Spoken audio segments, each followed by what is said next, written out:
Sorry, we had a holiday weekend last weekend, so last week's meeting got rescheduled to today. Now we will have today, and then we will skip 2 more Saturdays before we get together again, or one, whatever. So last Saturday after today, we will finish off chapter 7. Today we're on the next to the last chapter 6, okay? And especially since it's been 2 weeks, let's go over the points, the key points of chapter 5 on page 45. Okay. All right? Okay. So the key points from the last video, from the last chapter, are when we change, the world changes. What is that called? What Buddhist term is that? Ishofuni. Exactly right. Eshofuni. When we change, the world changes. That means, and why is that? Yeah, Eshofuni. What the hell has Eshofuni got to do with it? We do our Your inseparability with your environment. Now, what does that mean? That means that you just can't be pulled apart or separated that way? No. Your inseparability with your environment. Your environment is always reflecting your karma and the karma of all the people that are in that environment. Do you understand? Okay, so when we change, the world changes. That's how we do Kosen Rufu, and why it doesn't take the whole world. It takes a third. Do you understand? A third will go for it, a third will oppose it, a third won't care. The key to all change is our inner transformation, a change in our hearts and minds. So what does that qualify?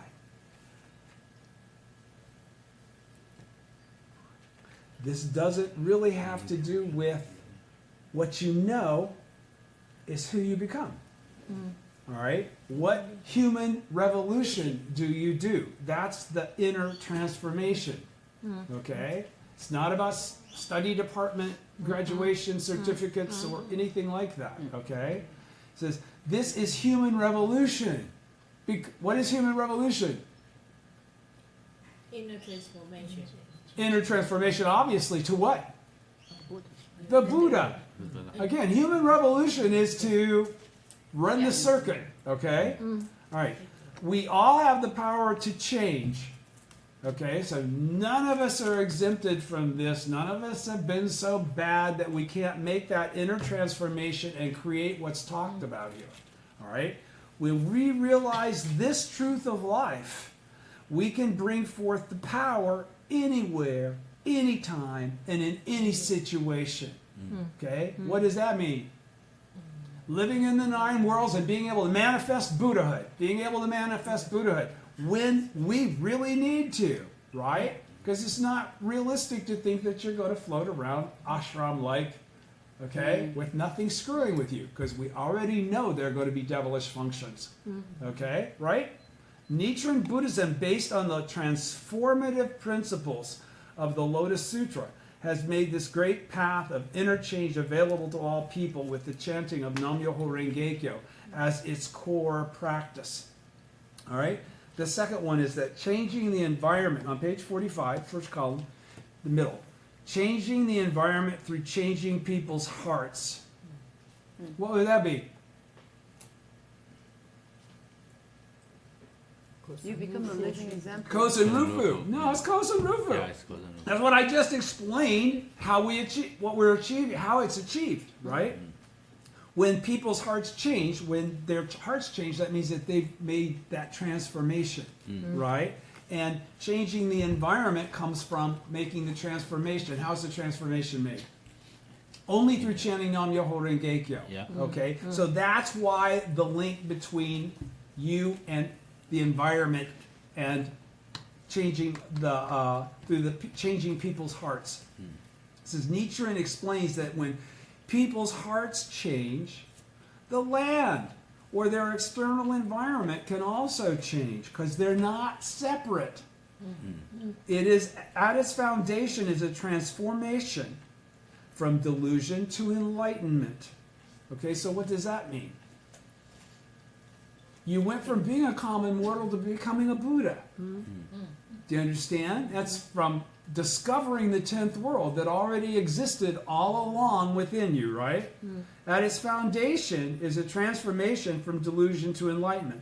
What makes this transformation possible is the practice of chanting Nam-myoho Renge-kyo and, on a spiritual level, faith. Simply put, through faith, we can overcome the ignorance or darkness that is the root of delusion and manifest the Buddhahood with which we are originally endowed. Okay? The last one says, polishing our lives through chanting Nam-myoho Renge-kyo. All living beings are inherently entities of the mystic law. So what did that just say?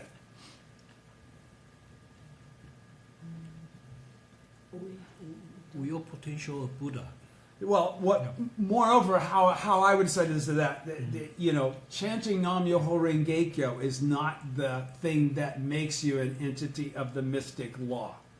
Okay? That's when you discover how you discover that you're an entity of the mystic law. That's how you gain the confidence and are able to bring forth and utilize that aspect of your life.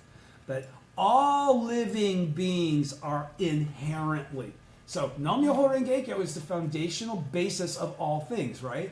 So all living beings are inherently entities of the mystic law. That's why we can't just slander people that don't chant. We don't slander. We respect human beings, right? For being living beings of the 9 worlds. Okay, he says, so all living beings are inherently entities of the mystic law, and inherently the life state of Buddhahood enables us to tap the limitless power of the mystic law within us freely and without hindrance, whenever and in whatever form it is needed. And once again, the reason I have these 2 stars is that President Ikeda emphasized last time, in last chapter, that this 10th world comes out as is required. It doesn't just float constantly on this level like, there are no issues. You never have any challenges, right? He says, okay, so again, and inherently the life state of Buddhahood enables us to tap the limitless power of the mystic law within us freely and without hindrance. Now, if we're going to tap the influence of the limitless power of the mystic law, what does that mean we're doing? We're chanting Daimoku to the Gohonzon with faith. That's why we can do that, not because you can just do that. Do you understand? All right. Whenever and then he's saying, and if you're doing all what you whenever and in whatever form it is needed. Nichiren likens this as supreme state of life. What is this supreme state of life? To a clear mirror. But what's when he says Nichiren likens this supreme state of life? This ability to call forth Buddhahood and manifest it. That's what a Buddha is. All right? Not a dude that lives in the 10th world all the time. The supernatural. A regular, ordinary human being that when they need to, they know the 10th world. They're familiar with the 10th world. They embrace the 10th world every day with their practice of chanting Nam-myoho Renge-kyo. And then when that supernatural power needs to manifest because of fighting devilish functions, or in order to fulfill desire, or in order to help establish Kosen Rufu, you're able to bring it forth. It's like, for instance, you watch me on these videos. If you think I'm like this all the time, I'm not. Okay? Yeah. That's what I'm saying. Okay? It's exactly the same thing. All right? Okay. Nichiren likens this supreme state of life to a clear mirror that shines like a jewel when it's brought forth, when you manifest it because you need to.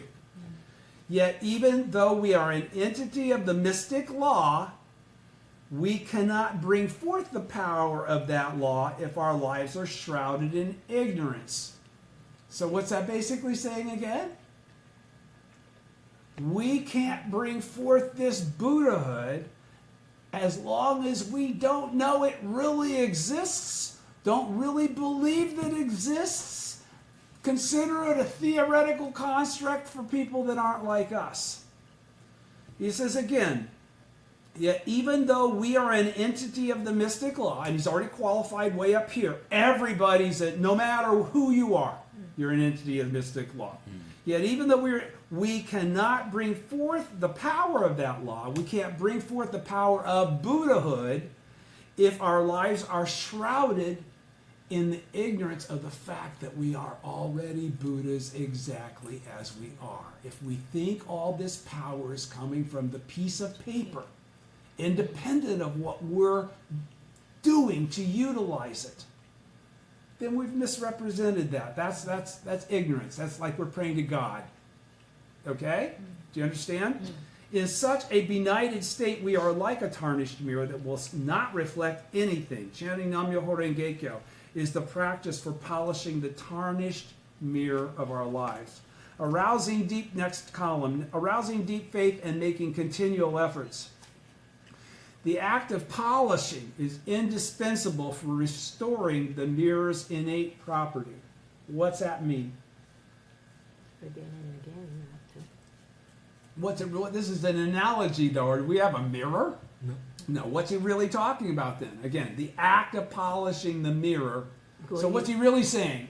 Going in The act of chanting Daimoku to the Gohonzon, okay, is how we restore this 10th world reflective capability of the inner mirror of our life. Yes.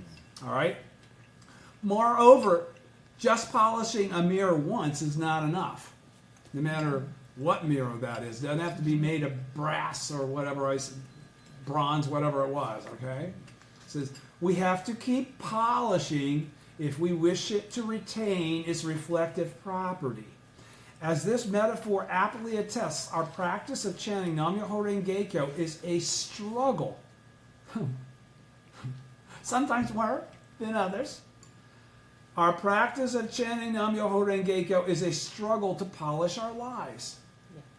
Okay? It's a struggle to continue to be able to stay connected to the fact that we're Buddhas. And continue to make the daily cause that allows us to bring forth that Buddhahood. Because knowing we're Buddhas isn't what we're talking about. Okay? That knowledge is theoretical until you manifest it. Okay? Nam-myoho Renge-kyo is the struggle to polish our lives, thereby wiping away the dust of ignorance and heightening the brilliance of our enlightened Dharma nature. This practice of polishing our lives may be seen as having two aspects, which is so cool. One is to arouse deep faith, as Nichiren exhorts. What is that?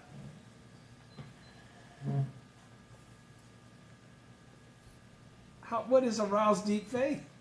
What is arousing deep faith? What reflects arousing deep faith? Chanting Daimoku to the Gohonzon with faith, all right? Arousing deep faith comes from chanting Daimoku, right? To the Gohonzon with the sincere attitude, not the, gotta do this, let me get my time in, okay? And we all have hit that point that we've embraced the Gohonzon with that kind of slander, okay? But the cool thing about being a bodhisattva of the earth is that kind of slander brushes off of us with the next sincere Daimoku we make. Okay? So, we don't have to worry about being perfect. There will be times when we're not perfect. But arousing deep faith means, what did you overcome? What did you do when you aroused deep faith? Arousing deep faith was getting in front of the Gohonzon and chanting, right? What did you do? You overcame your ninth world negligence, your ninth world ignorance, okay? Because it was never easy to sit down to chant that Daimoku. To arouse that deep faith, there was a resistance inside you, right? Yes or no? Yes. Who the frick do you think that is? That's who we call the devil of the sixth heaven. Who is it really? It's ourselves, okay? So we're the reason we either arouse deep faith or we don't. Okay, it says, as one is to arouse deep faith as Nichiren exhorts. This could also be articulated as summoning the fighting spirit to battle our inner darkness, which is what you just did when you were able to sit down and chant Daimoku. The other aspect, he said it was two aspects, right? The other aspect is to continue making steadfast efforts in accord with Nichiren's admonition that we should diligently polish our mirror day and night. So what's the first aspect? Doing it. What's the second aspect? Doing it. Doing it.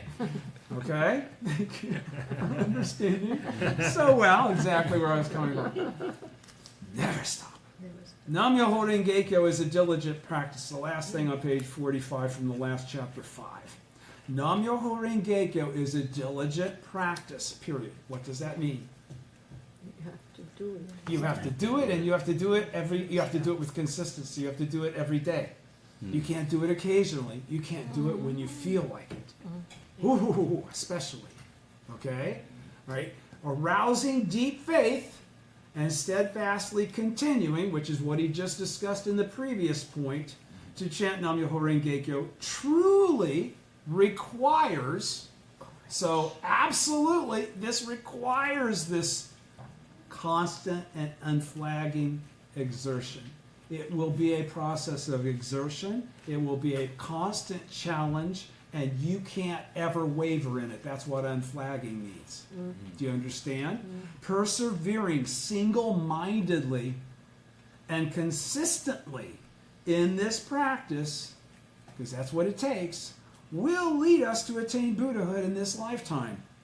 Through such efforts, our inherent Buddhahood, the Buddha eternally endowed with the three bodies, do you understand what that's saying? What is that talking about then? Through such efforts, our inherent Buddhahood, what is that inherent Buddhahood? It's the original state. The original state exists in everything, okay? In everything. All right, so, through such efforts, our inherent Buddhahood, the Buddha eternally endowed with the three bodies, that is the original state, wells forth in the form of inexhaustible courage, perseverance, joy, wisdom, and compassion. Okay, then it took me a few minutes to get through that. It's a good thing this is a short chapter. Chapter 6, page 46. This is it starts with the title, says, the mystic nature of our lives. Become the master of your mind rather than let your mind master you. What's the mystic nature of our lives? I'll just let Nichiren tell you. It's right here in the Gosho. He says, what does myo signify? Okay, I'm going to read from the Gosho now, on page 46. It is simply the mysterious nature of our life from moment to moment, which the mind cannot comprehend or words express. It is in the region of the unfathomable, is the term that Buddhism uses to describe this thing. This tentai brought is qualified. You'll never be able to wrap your head around this. You'll make yourself crazy if you think that's the point. Okay? All right. So he says, what then does myo signify? It is simply the mysterious nature of our life from moment to moment, which the mind cannot comprehend or words express. When we look into our own mind at any moment, we perceive neither color nor form to verify that it exists. And we're not talking about our brain, we're talking about our consciousness, right? That's what he's talking about. Our conscious being, our temporary gathering of the five components as a living being. He says, yet we still cannot say it does not exist, for many differing thoughts continually occur. The mind cannot be considered to either exist or not to exist. Okay? Life is indeed an exclusive reality that transcends both the words and concepts of existence and non-existence. Now, why would he need to stick that in there?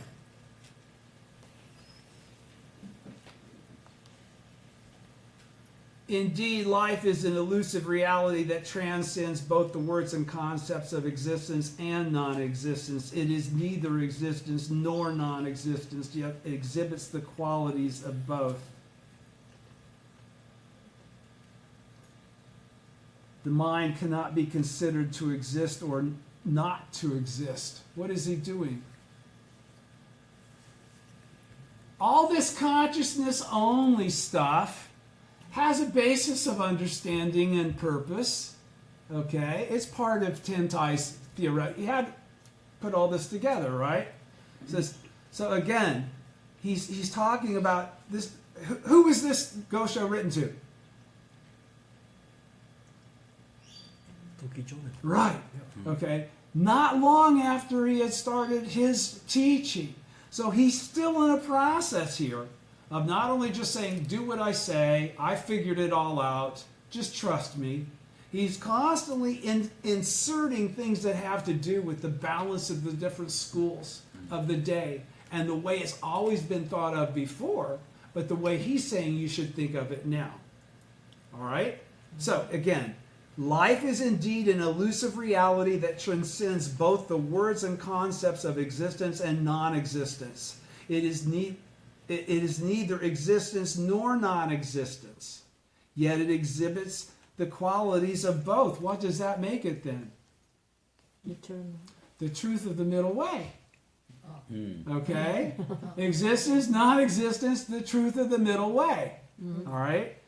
It is the mystic entity of the middle way that is the ultimate reality. Now he calls it the ultimate reality. It's not existence or non-existence. That would negate everything that's in non-substantiality, which something is right now, because it's going to manifest later in temporary existence. Just like we're going to go from manifest state into temporary, into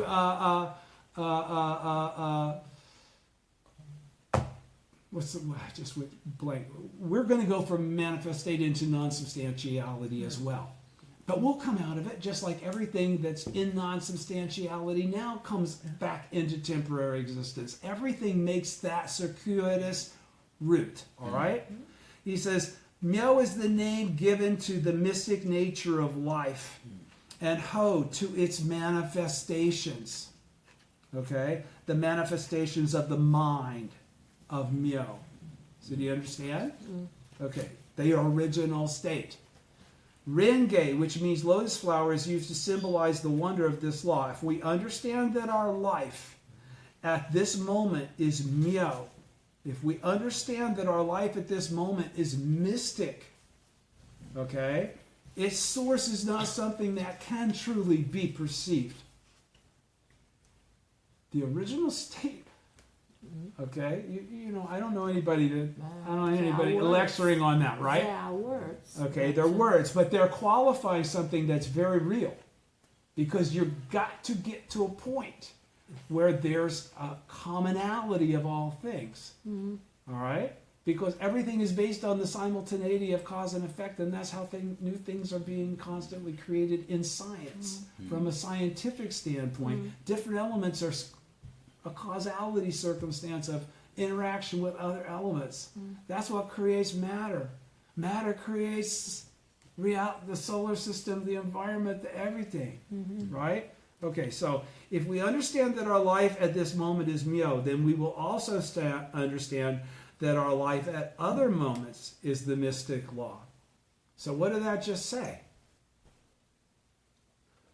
It says, if we understand that our life at this moment is Myo, then we're expressing our Buddha nature, and we're expressing Buddha wisdom. We're perceiving the truth. All right? If we can perceive the truth when we have the opportunity to have the life condition to do so, then we will also understand, then we understand life in a certain way. We don't have to always be in the 10th world to grasp that, right? It becomes part of our innate wisdom as we're functioning in the 9 worlds, right? Then we will also understand that our life at other moments is the mystic law, all right? This realization that we're always the Buddha is the mystic Kyo or sutra. That's the teaching. That's the basis. That's the reason the Lotus Sutra was preached. The Lotus Sutra, everybody's with me? Are you sure? Do you understand? Because that's why many treasures appeared. Many treasures appear just to say what the hell Shakyamuni is saying now, even though it's different than anything he's ever said before, is the truth, and that's why I'm here to let you know, and that's why I've had my treasure tower appear, to blow your mind, to let you know what he's saying is exactly correct, even though it's the first time he's ever said it this way. Okay? Do you understand? All right. So, the Lotus Sutra, and that's why the Lotus Sutra exists. It exists for many treasures. First of all, it exists for Shakyamuni to tell the truth. And it exists for many treasures to be there to qualify. Don't worry about it. He's telling you the truth, even though this is way different than anything he's ever said before. All right? So, he says, the Lotus Sutra is the king of sutras, the direct path to enlightenment, for it explains that the entity of our life, which manifests either good or evil at each moment, one or the other, doesn't change the fact that it is in fact the entity of the mystic law. Okay? So, whether I'm manifesting good or evil doesn't change whether I'm the entity of the mystic law. I like that. That sounds like a solid philosophy to me. Okay? No God's judging me for a moment that will only exist for a moment and be history after that. It does not govern my entire life or my behavior for the majority of my moments of existence. This is on page 47. Everybody ready? Yep. Here we go with the lecture. Okay. It is the heart that is important. From the Strategy of Lotus Sutra W&D 1000, as we've said many times, writes Nichiren Daishonin. Our hearts, our minds. Why does he say our hearts, comma, our minds? Because whenever he talks about heart or mind, he's talking about the same thing. And if he uses them together, he's still talking about the same thing. All right? Okay. Our hearts or minds, because there's no translation, right? That's the whole issue, is putting this in English. Our hearts or minds are truly wondrous and unfathomable. Unfathomable. What did I just tell you is the region, what it's called? It's called the region of the unfathomable for a reason. Now he's just qualifying and saying it's wondrous and it's unfathomable. It's wonderful. We can expand and deepen our inner realm, we can deepen and expand the inner realm of our spirit infinitely and boundlessly. What does that mean? What did I just say? We can grow and never stop growing. We can grow and grow and grow, and there will still be room for us to grow more. Okay? That's why we never stop advancing. If we stop advancing, we did not attain Buddhahood. All right? Like the elation of soaring freely through the vast blue heavens, the heart can feel immense and untrammeled joy. Like the clear, bright sunshine illuminating all things, the heart can embrace with warmth and compassion those who are suffering. And like a lion of justice, the heart can also at times tremble with righteous anger and defeat evil. So what did that just say? There's a 10th world of anger. Yeah. Okay? You say, oh, you're angry. Well, you should never be angry. No. That's total bullshit. Okay? But a lot of people think that's Buddhahood. No. A lot of people. Okay? That is not what we're talking about. Okay? That's tranquility for yourself. And that's not Kosen Rufu. All right? Therefore, it's obviously not Buddhahood. All right. And like a lion of justice, the heart can also at times tremble with righteous anger and defeat evil. Indeed, our hearts or minds, same thing, are constantly changing, like a scene in a drama or like an unfolding panorama. And nothing is more wondrous than the heart's ability to manifest the world of Buddhahood. Even people weighed down by delusion and suffering can bring forth in the depths of their lives a state of Buddhahood that is one with the universe, if they start to chant Nam-myoho Renge Kyo and sincerely embrace the teaching of Nichiren. This momentous drama of transformation, what did we express that again last time? We're transforming. We're expressing something that was there that had not been able to be seen. That's the transformation, okay?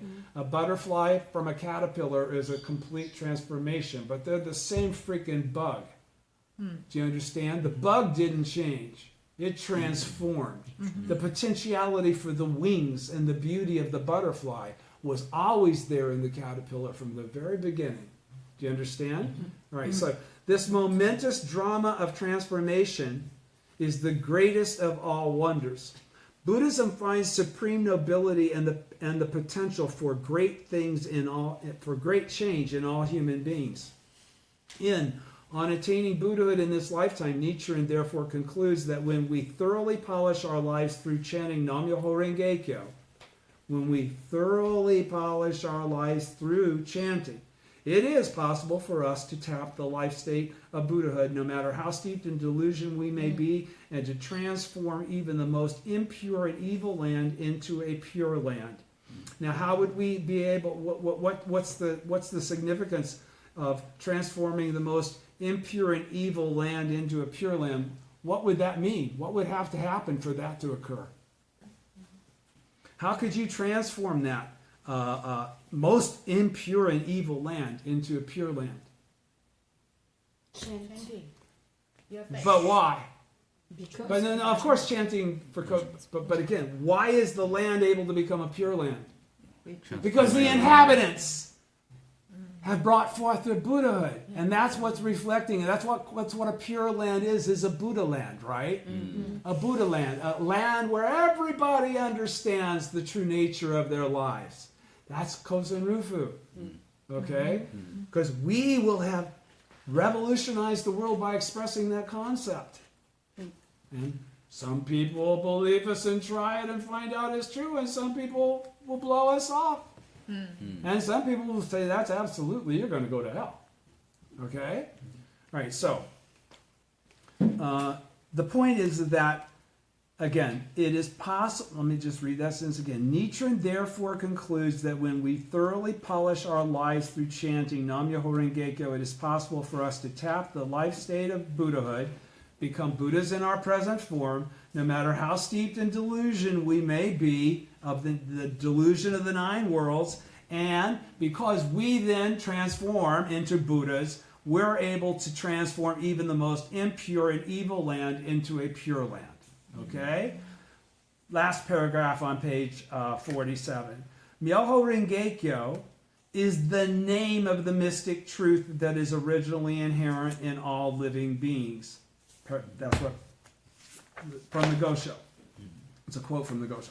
Accordingly, through the practice of chanting Nam-myoho Renge Kyo, we can reveal our inner Buddhahood, polishing the tarnished mirror of a mind now clouded by the illusions of the innate darkness of life into a clear mirror reflecting the essential nature of phenomena and the true aspect of reality. In other words, by manifesting the mystic truth that resides within us, within all of us, regardless of how long we've practiced, we can tap the infinite inner potential. We can tap our infinite inner potential. Buddhahood is the state of life that is one with Myoho Renge Kyo, the originally inherent mystic truth. Nam-myoho Renge Kyo is also the name of this ultimate state of life. What did that just then qualify? If Nam-myoho Renge Kyo is the name of this ultimate state of life, when you achieve this ultimate state of life, what is your name? Buddha. Yes, but more specifically, Oh. Nam-myoho Renge Kyo thus come one. That's a Buddha, right? That's your Nam-myoho Renge Kyo Buddha. All right? The passage I will and I'm sorry I keep poking you like It's okay. I missed you, I guess. It's like she's there. She's there. All right. The passage I will discuss this time explains the relation between Myoho Renge Kyo and the mind of living beings in terms of the elements of Myo, Ho, Renge, and Kyo. This explanation may be seen as a description of how our lives become one with Myoho Renge-kyo and to manifest the state of Buddhahood. Let us consider the profound meaning of this passage. So he's now going to go into, how does this work? How is that possible, that phrase, what does that really mean, that it's got such mystic capability to do what you're saying that it does when you say it, all right? Page 47. The mind is the mystic entity of the middle way that is the ultimate reality. Your consciousness, your existence, your temporary gathering of the five components. When you chant in front of the Gohonzon and think about things to the Gohonzon, the things that come back are you. Do you understand? Your entire realization of your own Buddhahood will only happen because you discover it, not because somebody else said, hey, dude, you're the Buddha. No. Yeah. That isn't how it happens. Okay? It's an instantaneous moment of unity with the mystic law. It's exactly what it is. It's mysterious, it's unbelievable, it's awesome. The mind is the mystic entity of the middle way that is the ultimate reality. What's the ultimate reality? What's that really mean? What's the ultimate reality? No bullshit. This is exactly how it is. All right? Nichiren Daishonin says that Myo of Myoho Renge-kyo signifies the marvelous nature of our lives from moment to moment. And he uses the concept of existence and non-existence to describe this wondrous and unfathomable nature. Our minds are in a constant state of flux, moving with the ebb and flow of countless thoughts and emotions. Okay? So when they function that way, there's nothing wrong with you. Okay? You're just experiencing what we all have the potential to experience, and it'll either be a situation where you win or you lose.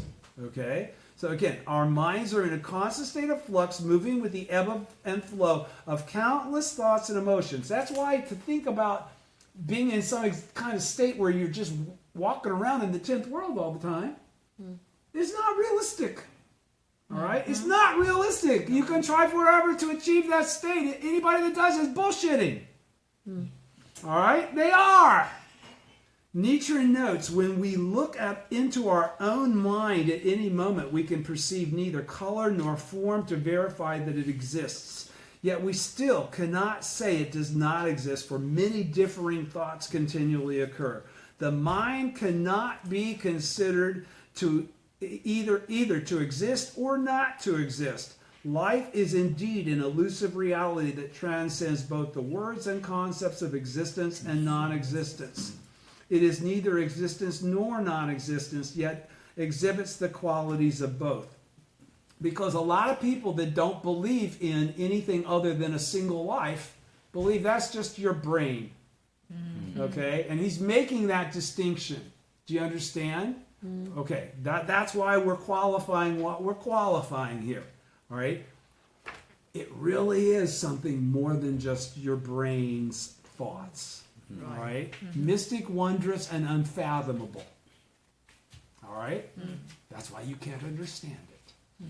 All right? 48, page 48, top of 48, first column. Nichiren describes this unfathomable nature of the mind as the mystic entity of the middle way that is the ultimate reality. Okay? So that's how Nichiren qualifies it. That's how we need to understand it, through faith, because this isn't a process of something that's discernible by virtue of seeing four corners and saying it's square. Do you understand? All right. So the middle way does not simply mean the middle course between two extremes, which most people think it does. All right? It refers to a more lofty perspective that is swayed by neither extreme, but also embraces them both.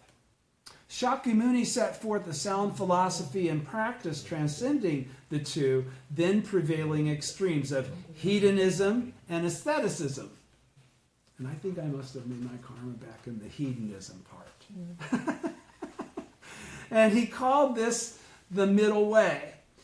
On Attaining Buddhahood in This Lifetime, Nichiren says that the ultimate truth, which transcends the two extremes of existence and non-existence, and yet also manifests both, is the middle way, and because this is the pinnacle of truth, he calls it the ultimate reality. And it's really just life. Do you understand? All right. What I just described, what he just talked about, is existence. All right? So, transcending existence and non-existence, all right, which is temporary existence versus non-substantiality. Transcending it means what? Going beyond those two, back and forth, back and forth.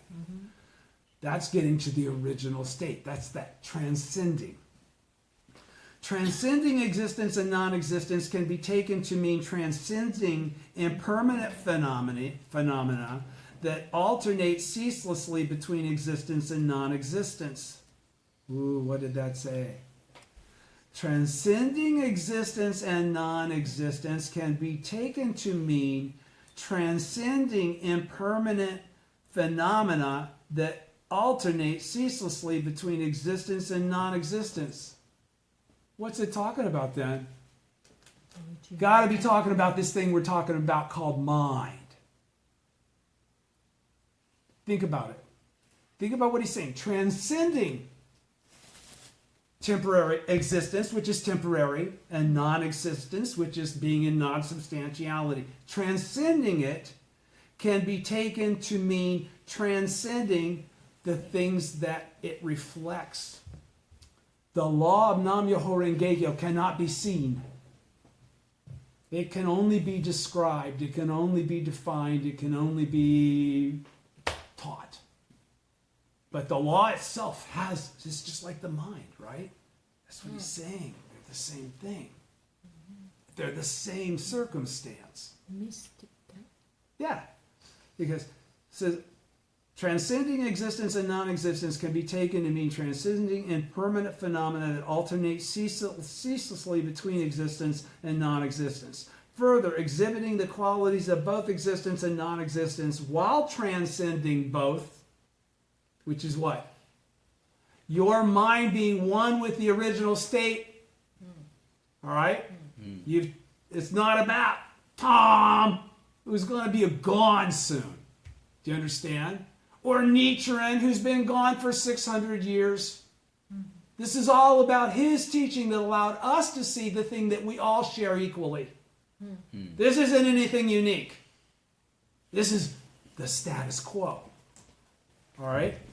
He says, further exhibiting the qualities of both existence and non-existence while transcending both does not refer to a transcendent or absolute being divorced from impermanent phenomena, but indicates the truly eternal that encompasses and resides within impermanent phenomena. Did you understand what that was?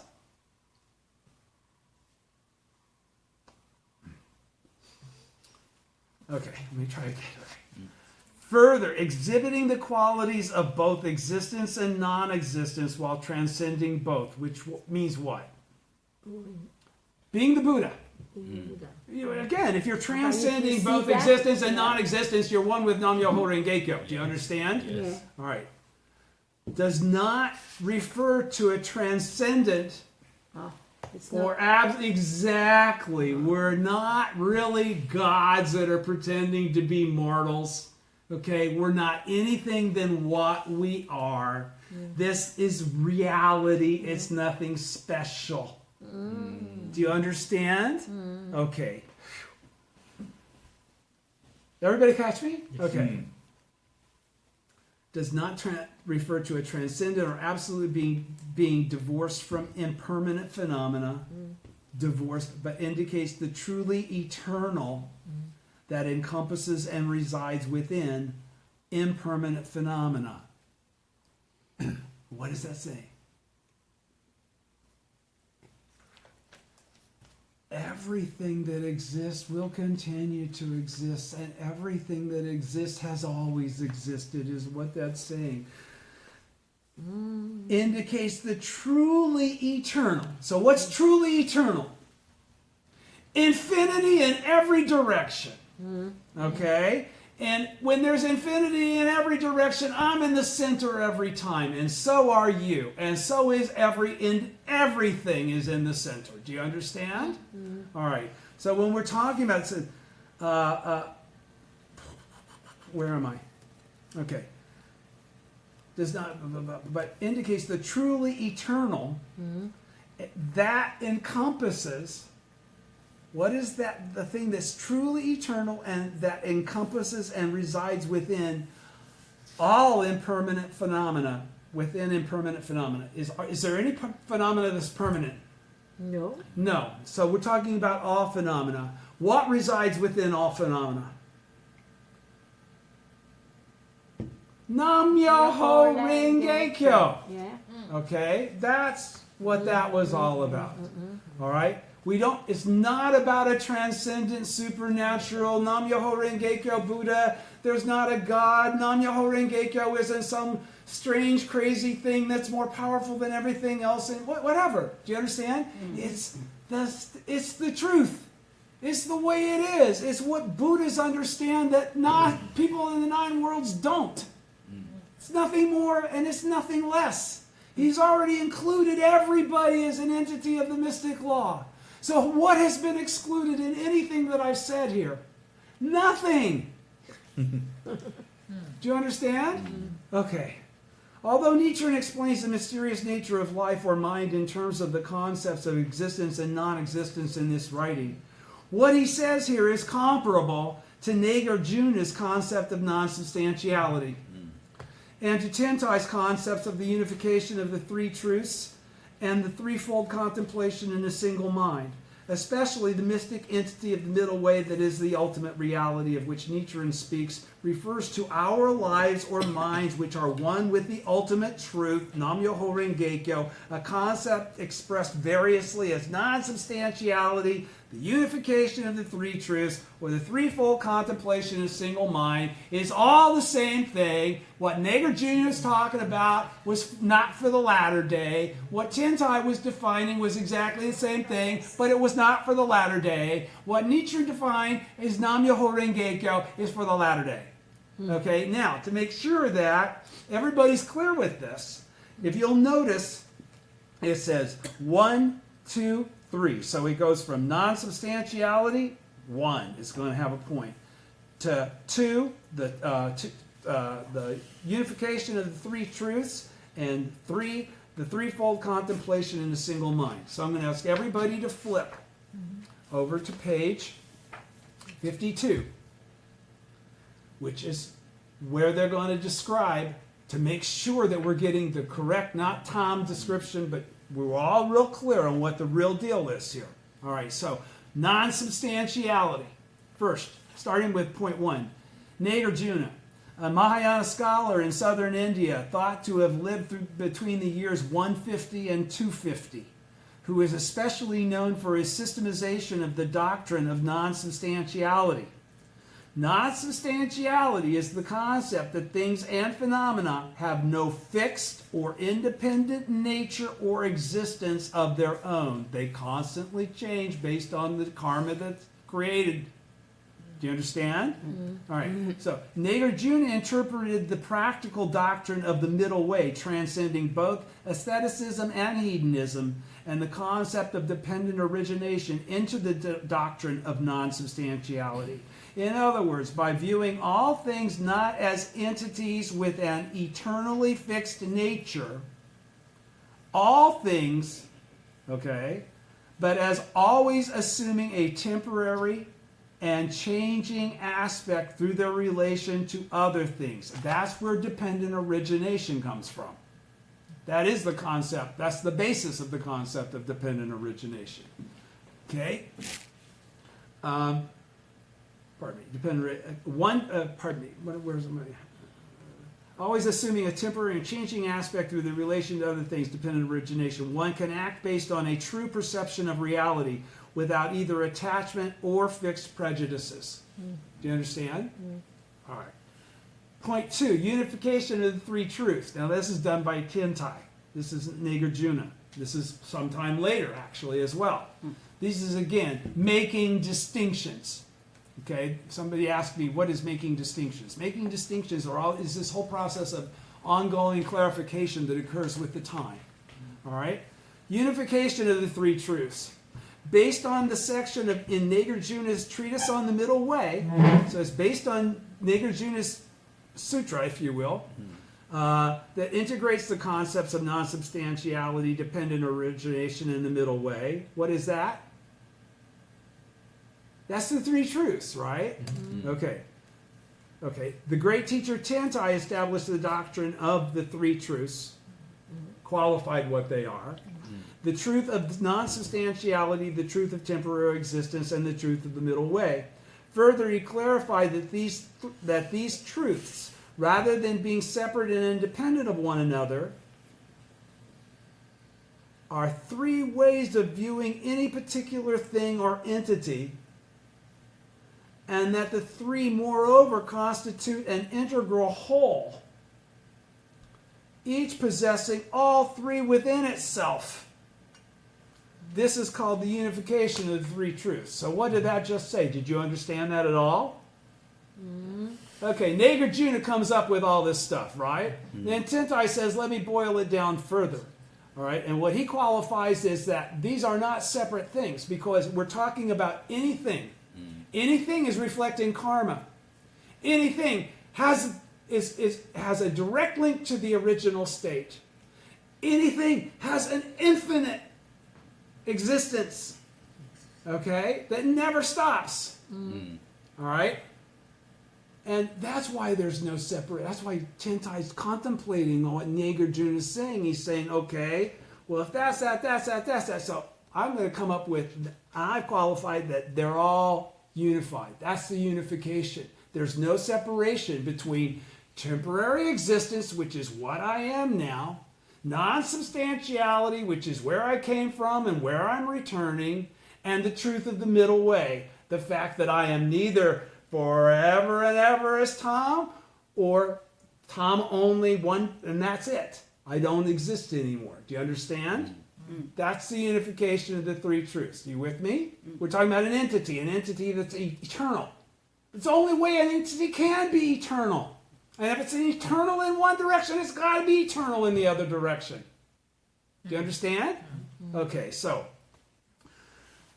point 3 on page 52, the threefold contemplation in a single mind.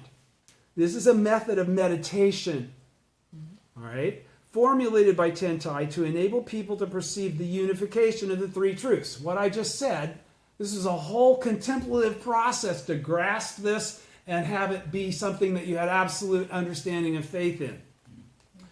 He says, a method of meditation formulated by Tentai, and again, it's that Tentai's whole thing is based on meditation. What we do is based on recitation. There are two different kinds of methods of meditation. Our recitation in front of the Gohonzen is the same thing as the meditation that would lead you to understand how to unify these three truths based on the teaching of Tentai. Do you understand? And that's how you became a Buddha in the middle day. All right? Nam-myoho Renge-kyo had not been revealed yet. All right, so the threefold contemplation. Am I going over anybody's head to the point that anybody's confused? Okay. Threefold contemplation in a single mind, a method of meditation formulated by Tentai to enable people to perceive the unification of the three truths of non-substantiality, temporary existence, and the middle way. While the concept of the unification of the three truths constitutes the doctrinal core of Tentai's teaching, the threefold contemplation in a single mind constitutes the core of Tentai's practice. Do you understand? Do you understand the difference? This is a method of meditation. This is a practice. Just like we're chanting Nam-myoho Renge-kyo to the Gohonzan. That's how we understand everything I'm talking about right now, clearly in our hearts, in our minds. All right? This is how Tentai did it through Makashikan. All right?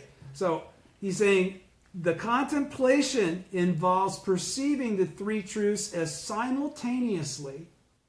So this is what you're contemplating as a goal, to be able to really perceive this as it's been described by Tentai. All right?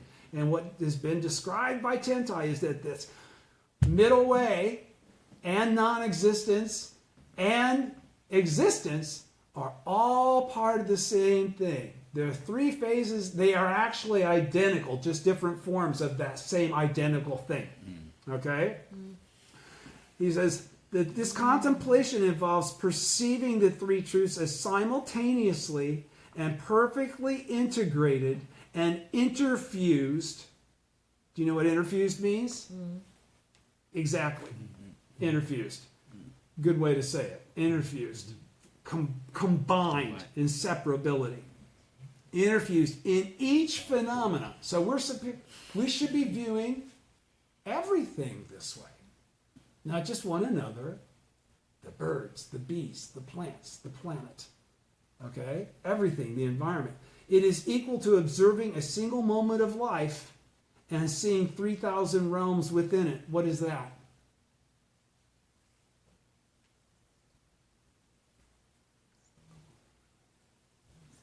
At the same time, one perceives that all phenomena consist of the 3,000 realms. Yeah, but what is that? Yeah, that's Ichiban Sensen. But what is that actually? Because he says this is a practice, right? So what is he talking about? It is equal to observing a single moment of life and seeing 3,000 realms within it, attaining Buddhahood. That's what the Makashikan would get you to. Okay, that clarity was Buddhahood.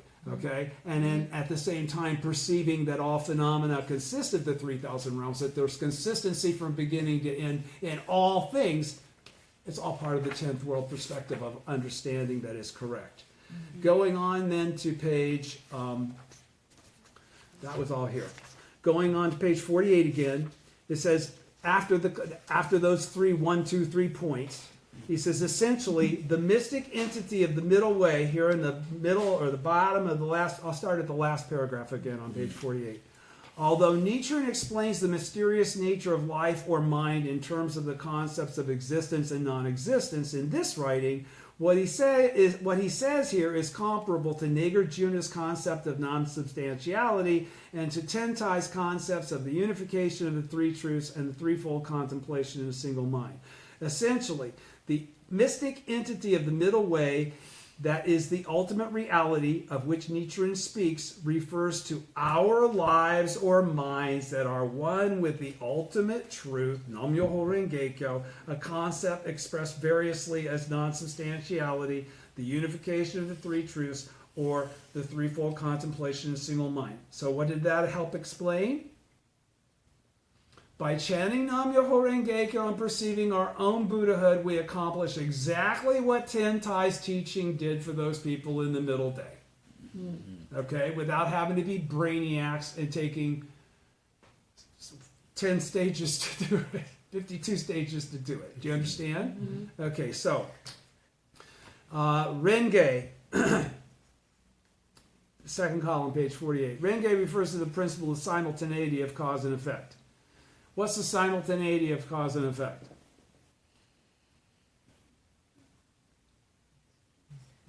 That each moment contains both cause and effect simultaneously. It's not cause and then effect. Do you follow? That's why we can change any karma, anything. We don't have to go through lifetimes to pay back bad deeds. We can change everything now.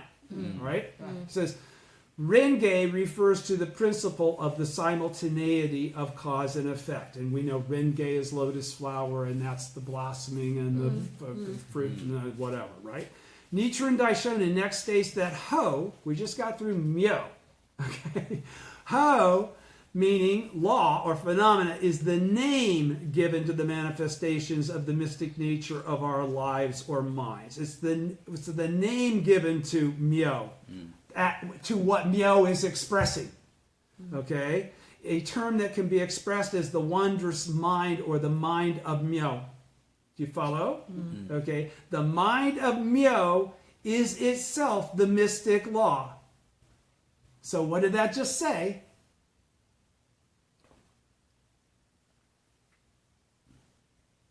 When you chant in front of the Gohonzon, the mind of Myo becomes manifest. It is Nam-myoho Renge-kyo. You are Nam-myoho Renge-kyo at that point. Abstract words and theories alone, be they concepts of non-substantiality or the unification of the three truths, cannot be called the mystic law. Only Nam-myoho Renge-kyo can be called the mystic law.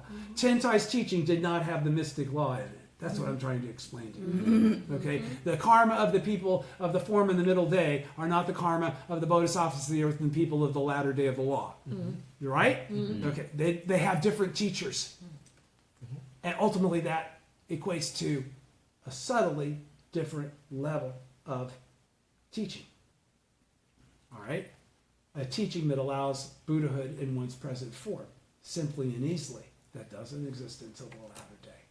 That doesn't exist until Nam-myoho Renge-kyo. So If you have to be a priest, you have to be a priest to do what Tentai's doing. would you say it's a progress? Of course. Of course. Because this was limited to one single mountain in China. It took hundreds of years for it to even make its way out. Much, much, much progress. Okay? Can't even qualify the progress. It's so different. All right.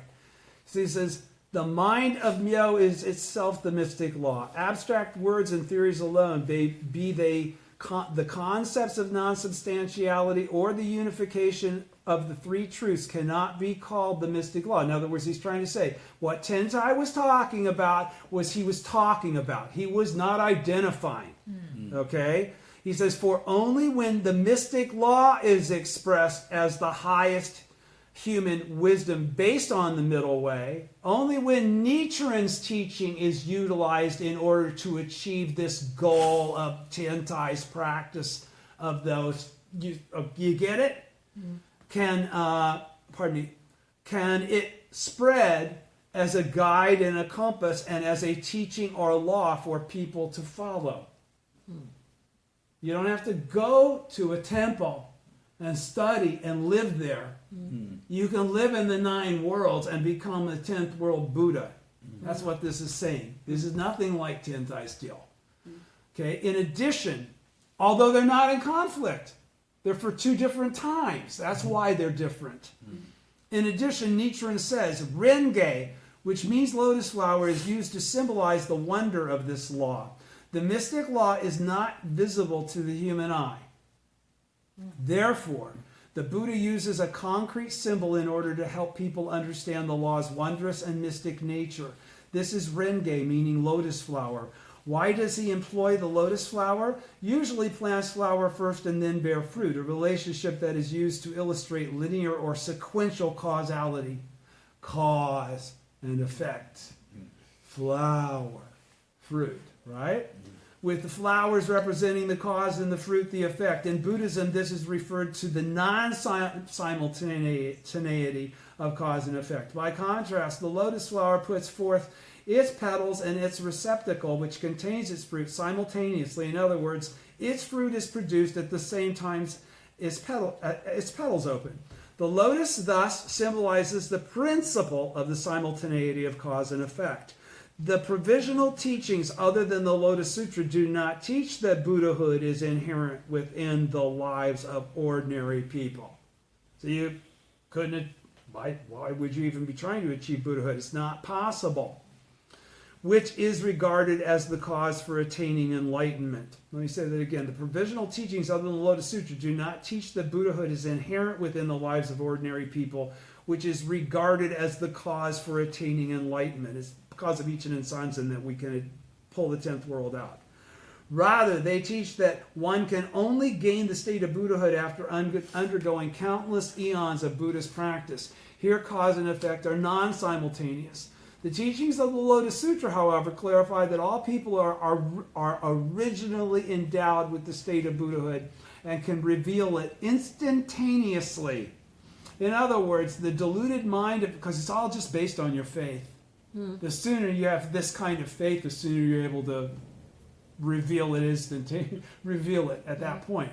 It says, The teachings of the Lotus Sutra, however, clarify that all people are originally endowed with the state of Buddhahood and can reveal it instantaneously. In other words, the deluded mind of an ordinary person is instantly transformed into the mind of Myo, the supreme enlightenment of a Buddha. The lotus flower symbolizes this simultaneity of cause and effect. And what is that really referring to?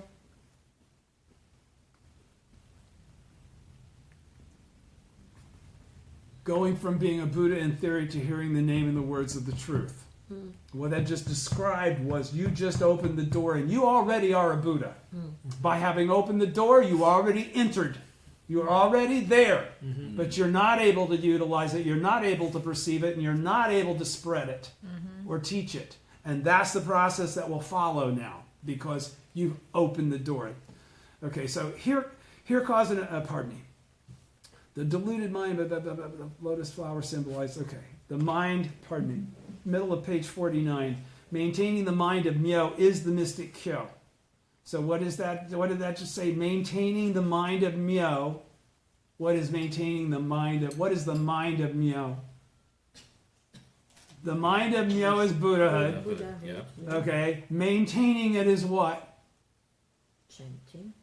Polishing the mirror every day, Every never day. letting that access to the 10th world slip out of your fingers. Okay. And what is that? That's the teaching. That's the mystic teaching. This is that simple, but it's very freaking hard. Right. Okay? Nichiren Daishonin explains that Kyo, meaning sutra or of Myoho Renge Kyo, also refers to realizing the mystic nature of life, which you only do through following the teaching, opening the wisdom through chanting Daimoku, and your mind is one with Nichiren. It's not different. It's not you don't have a sub-mind. Okay? All right.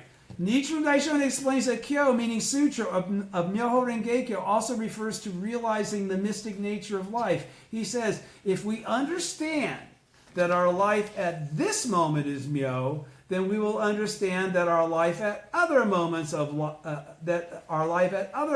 is the mystic law. This realization,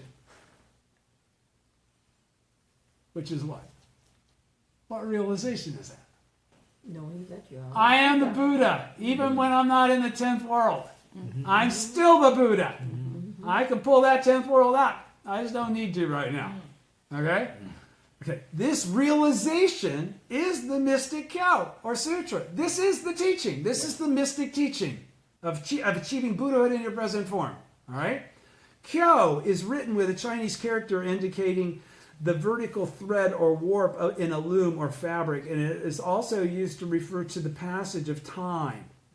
In this respect, Nichiren speaks of our lives or minds at this moment and our lives or minds at other moments, because that life and mind will exist eternally and has existed eternally. Do you understand? All right. Our lives or minds are constantly changing, but when we defeat our inner darkness or ignorance through strong faith, expressed through our chanting Nam-myoho Renge Kyo. So what did that just say? We don't express strong faith through talking about it, thinking about it. We only express strong faith by overcoming the devils that are trying to keep us from doing it. Okay? Chanting, our lives or minds are constantly changing. Our life condition goes up and down without any control over us. A lot of times as I wake up and it's completely different than the one that I had when I went to bed. Our lives or minds are constantly changing, but when we defeat our inner darkness or ignorance through strong faith expressed through chanting Nam-myoho Renge Kyo, the innate mystic truth appears within us. We quit being full of shit for a little while, okay? And we figure it out again. And the life of Myoho Renge Kyo, the life of Myoho Renge Kyo, the life of the Buddha, all Buddhas are Myoho Renge Kyo, right? They all attain Buddhahood through Nam-myoho Renge Kyo by chant. Do you understand? Okay. Literally, lotus of the mystic law blooms within our hearts. Day by day, through consistently chanting Nam-myoho Renge-kyo, we can accumulate the causes and effects for attaining Buddhahood that make it possible to transform a mind clouded by the innate darkness of life into a mind reflecting the essential nature of phenomena and the true aspect of reality. The virtues of these causes and effects over time become the bone and marrow of our beings. Because over time, they become the only thing we really care about. Okay? We've gotten our yayas out with all the benefits. Now we want Buddhahood, and we want peace of mind, and we want to fulfill our mission for Kosen Rufu. That's definitely the 5th stage, at a minimum, right? Okay, so bone and marrow of our beings with flowers of benefit blossoming in our character and in our lives, because we have transformed. Do you understand? Mm-hmm. This is the mystic kyo in terms of our individual lives. Also, we can regard this mystic kyo as the spread of the mystic law from ourselves to others. When the mind at this moment is understood to mean the Buddha mind, the Buddha's mind, and the mind at other moments is taken to mean the minds of all living beings, then kyo refers to the Buddha's teaching that expounds aspects of his enlightenment regarding the mystic nature of life, or the mind of Myo. And the King of Sutras that directly elucidates the mind of Myo itself is the Lotus Sutra, the essence of which is Myoho Renge-kyo. In that sense, the development of Kosen Rufu with people propagating the mystic law and chanting Nam-myoho Renge-kyo unstintingly for their own happiness and that of others, which means that they're practicing in at least stage 5, right? If not stage 6, and teaching others to do the same, could be said to correspond to the mystic kyo, the mystic teaching, the mystic principle of reality that exists, that by virtue this theoretical Kosen Rufu would become something that's not theoretical. As seen in the aforementioned discussion, Myoho Renge-kyo is the law inherent in our own lives. The ongoing moment-to-moment transformation in our hearts and minds that we achieve through chanting Nam-myoho Renge-kyo not only leads to a fundamental interchange, but to a change in the entire way we live our lives, putting us on track to attain Buddhahood in this lifetime. It's called human revolution. Mm-hmm. And it further creates a groundswell for the great transformation of all humankind that is Kosen Rufu. By us doing human revolution, we've established the fact that it can be done, and we've established a living example of someone that did it. All right? The dynamic force for change on all levels is Myoho Renge-kyo. And now, this is the end. Becoming the master of our minds, which is the whole ball game. Page 49, bottom of page 49. We're almost finished. Since Myoho Renge-kyo is the law inherent within our lives, there is another topic I must touch on, namely the relation between the mind of delusion clouded by innate darkness and the mind of Myo, illuminated by the essential nature of phenomena and the true aspect of reality. Full of shit or no shit. Okay?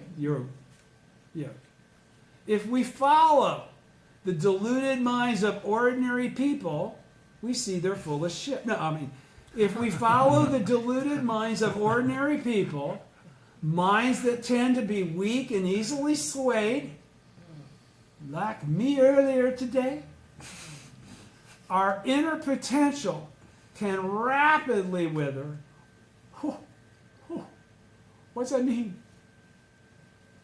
That life condition of Buddhahood just kind of like floated a little bit out of our grasp.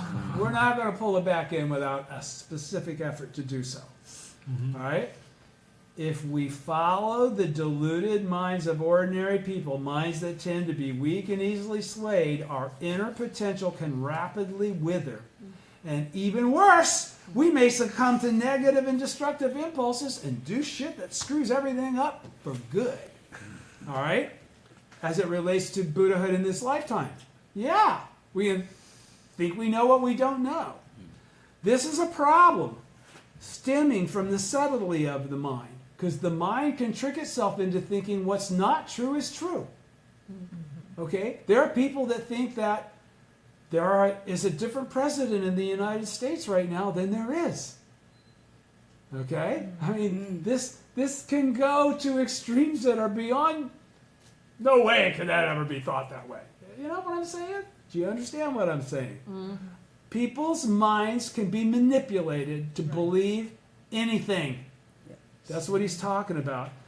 This is a problem stemming from the subtlety of the mind. Because our minds are the key to attaining Buddhahood in this lifetime, we must overcome our own weaknesses, okay, that allow us to bullshit ourselves, that allow us to blame other people, or other circumstances, or the what-ifs, or the what-abouts.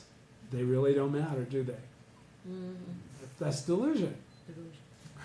This is what our Buddhist practice is all about. Getting rid of the bullshit. The deluded minds of ordinary people are constantly wavering. We must not make such wavering minds our basis or guide. Nichiren Daishonin emphasizes this by citing the well-known passage, "Become the master of your mind rather than let your mind master you." Now, of course, I would have always thought, since I only read that from Nichiren, that's Nichiren's line. It's really not. Okay? He says, this passage is from the Sixth Paramita Sutra, which states to the effect, our minds may suddenly run out of control. Therefore, we must tame them like a wild elephant, not allowing our minds to become our masters, but rather seeking to master our minds. The Nirvana Sutra contains a similar passage. May I be the master of my mind and not let my mind become my master.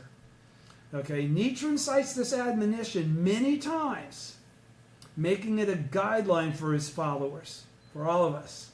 Becoming the master of one's mind means having a sound compass in life and the bright beacon of faith. What is that? Becoming the master of one's mind means having a sound compass in life and the bright beacon of faith. What is that talking about? How do you become the master of your mind? Having the wisdom to know when you're full of shit and getting in front of the Gohonzon and correcting it. That's what that just said. Knowing when you're not in a 10th world life condition and knowing that the only way you're going to change that is through the Gohonzon and your faith. Okay? Becoming the master of one's mind means having a sound compass in life, means knowing which way's north. Which way's north is Gohonzon, Nam-myoho Renge-kyo, I need to go Shantai Moku. And the bright beacon of faith. The bright beacon of faith is, I know that no matter how shitty things are right now, if I'll get back on the horse and do what I'm supposed to do, it'll change. Okay, that's the bright beacon of faith, illuminating what has not occurred yet in advance so that you can have confidence that that's where you're going to go, even though it's dark. We must not be mastered by ordinary people's inconsistent, weak, and ever-changing minds of delusion.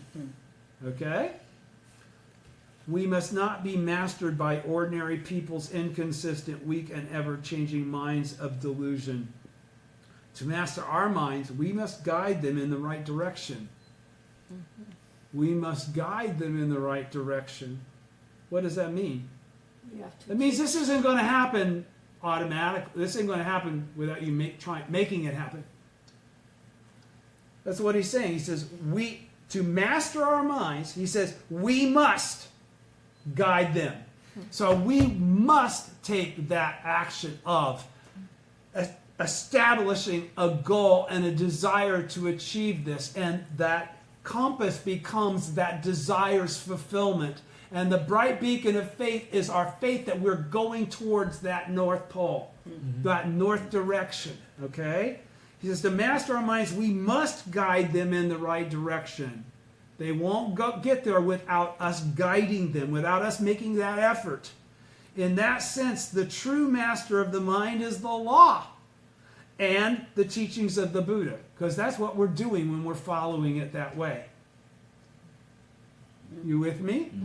Shakyamuni vowed to make the law to which he had become enlightened the master of his mind, and he took pride in living true to that vow.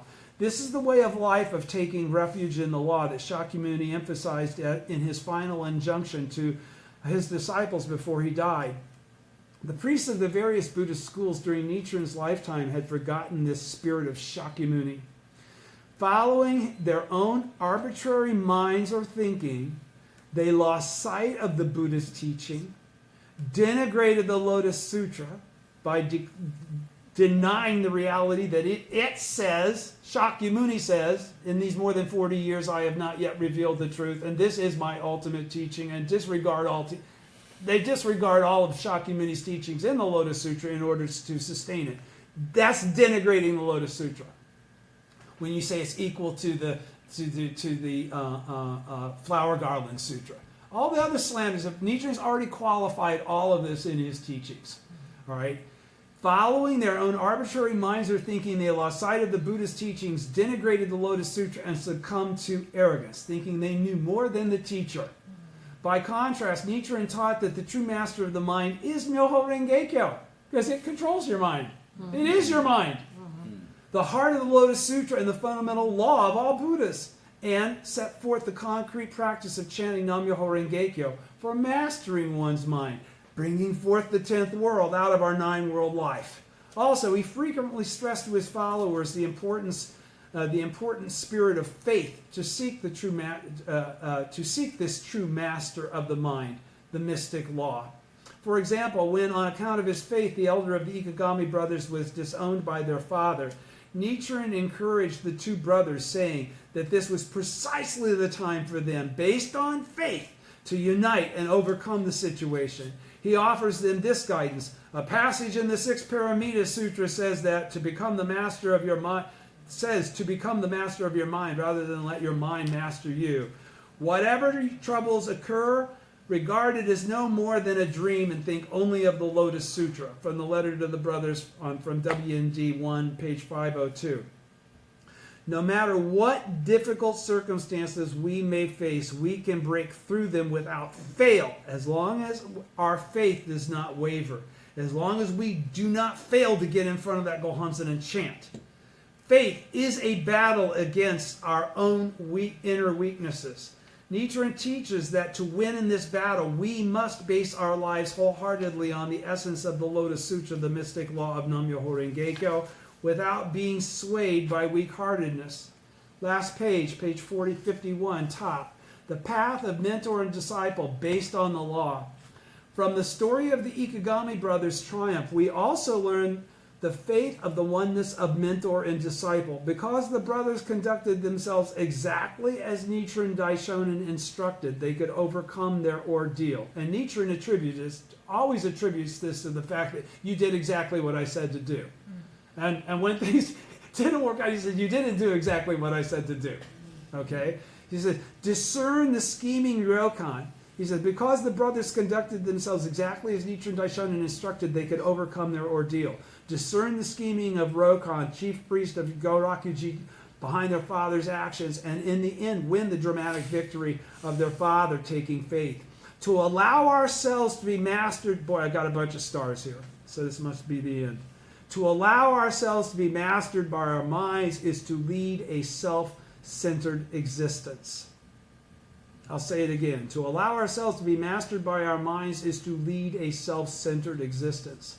Ultimately, we will be pulled this way and that by our constantly wavering minds, succumb to egoism, and sink into the depths of darkness or ignorance. That's called going Titanic.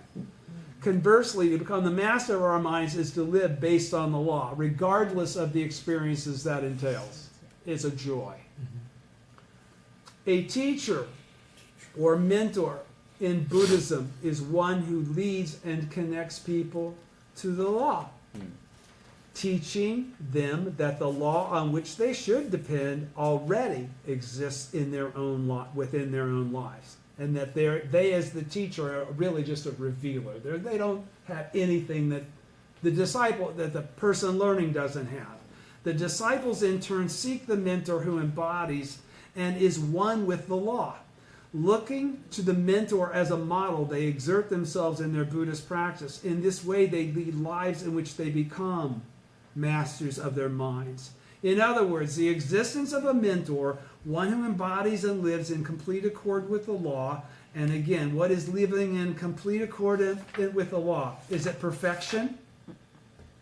No, I have not described perfection anywhere in here. I've discussed the mind of the Buddha, the ability to get back on the horse, the wisdom to know to go chant. Mm-hmm. In other words, the existence of a mentor, one who embodies and lives in complete accord with the law, somebody that always chants and always goes back to the Daishonin's teaching, and who teaches people about the vast inner potential they possess, one who's always telling everybody, you're the Buddha, is indispensable for attaining Buddhahood in this lifetime. Because without that person, how are you going to know to have the guts to think that audaciously? Frankly, I had a mentor who practiced as the Buddha taught. Our second Soka Gakkai president, Josei Toda, who dedicated his life to widely propagating Nichiren Buddhism in the modern age. And that has made me who I am today, like mentor, like disciple. President Toda is always with me as my spiritual mentor. Even now, day after day and moment by moment, I am carrying on a dialogue with my mentor in my heart. This is the spirit of the oneness of mentor and disciple. Those who hold fast to their spiritual mentor as their compass and exert themselves as that mentor teaches are people who live based on the law. Let me say that again, because he's talking about this is what a mentor is. Is he talking about anything like I hear President Ikeda slandered over? Trying to control everybody and be the God that we all follow? It seems to me it's all he's trying to do is lead us through the door that allows us to be on the same path to discover the same wisdom that he's expressing so compassionately here. Yes. Jesus Christ, it pisses me off. That's a righteous anger, frankly. I'm allowed. Okay. This is the spirit of the oneness of mentor and disciple. Those who hold fast to their spiritual mentor as their compass, and exert themselves as that mentor teaches. What does that mean? They became mentors themselves. Okay? Do you understand? That's because they're all right. Are people who live based on the law. Nichiren Buddhism is a teaching founded on the oneness of mentor and disciple. And the Lotus Sutra is likewise a scripture of the oneness of mentor and disciple. At the end of this writing, to convey the importance of the mentor-disciple relationship in walking the great path of attaining Buddhahood in this lifetime, Nichiren cites a passage from the supernatural powers of the Lotus Sutra. Next time, I will discuss the profound meaning of this passage, but suffice it to say here that the path to attaining Buddhahood is found in the practice of bodhisattvas of the earth who chant Nam-myoho Renge-kyo, the law inherent in their lives, for both their own happiness and that of others, and who teach others to do the same. Above all, the great path to attaining Buddhahood in this lifetime lies in practicing faith with the spirit of the oneness of mentor and disciple, making our minds one with the lofty mind of the Buddha. He's talking about Nichiren, not himself, and not being swayed by our inner darkness or the three poisons of greed, anger, and foolishness. Faith based on the mentor-disciple spirit is the key to opening the treasure within our lives that is as vast as the universe. Faith based on becoming of the same mind as Nichiren is the key to opening the treasure within our lives that is as vast as the universe. That's what he just said. Okay? He's not saying be me. He's not saying be Soka Gakkai President Daisaku Ikeda. Nowhere here is he saying that. Faith based on the mentor-disciple spirit is the key to opening the treasure within our lives that is as vast as the universe. Only the true Buddha can do that, the original Buddha. Moreover, courageously exerting ourselves in chanting Nam-myoho Renge-kyo and taking action for Kosen Rufu is the direct path to attaining Buddhahood in this lifetime, because it's the direct path to communicating and establishing a relationship with the original teacher as his original disciple, again, in a lifetime, fulfilling your mission as a bodhisattva of the earth. Thank you. Thank you.